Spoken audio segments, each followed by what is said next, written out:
Hi, I'm Pamela French, the co-producer and director of this exciting new documentary focusing on Josh Lara and his wonderful photographic series, Becoming Visible. From behind Josh's lens, the compelling stories of 5 homeless transgender teens will be told.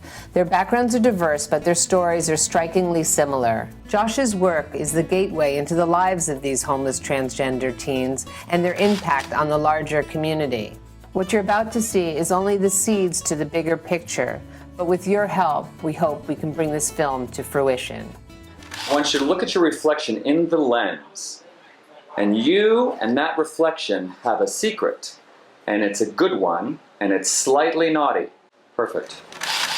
Through some suggestions of some friends, I wound up calling the Department of Homeless Services and said, who's the hardest hit in New York by the recession? Who's the worst off? And the woman on the phone said, without hesitation, homeless transgender teenagers.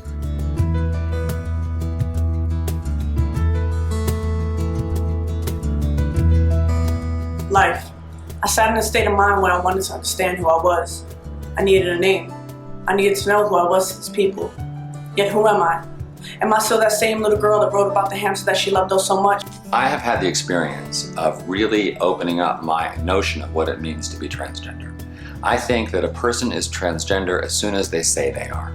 And that doesn't mean that they necessarily have to wear, if they're a boy, they have to wear girls' clothes, or if they're a girl, they have to wear boys' clothes. If a person identifies as transgender, as sort of either between a male and a female, or leaning in one way or the other, or somehow not fully identifying with the biology they present, then they are free to identify themselves as transgender. I always knew, I can say I've known since I was at least 8 years old, that I wasn't comfortable being who I was. Well, I was always feminine as a boy, and just being a girl, I feel as if I can just start a new life over. This place has given me the opportunity, it's given me a new start. I think I can go on now when I thought that I lost all my hopes. T-girl or a transgender or a tranny, that is the ugliest word I ever heard. It's someone who lives their life as a woman, who plays the woman role.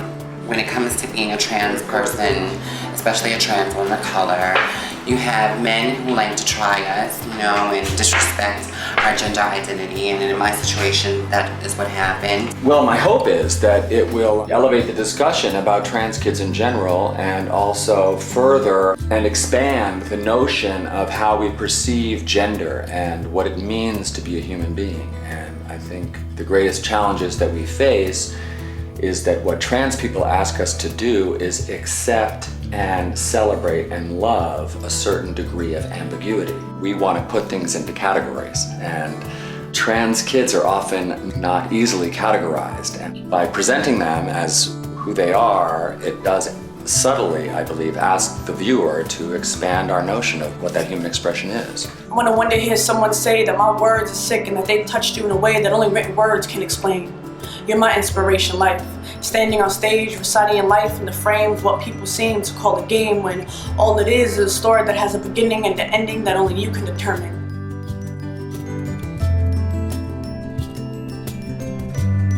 I hope you enjoyed the clip you just saw, and with your help, we can fully realize this documentary. So please open your heart and give what you can, spread the word, share the link, so that this population, deserving population, can become more visible for all. Thank you.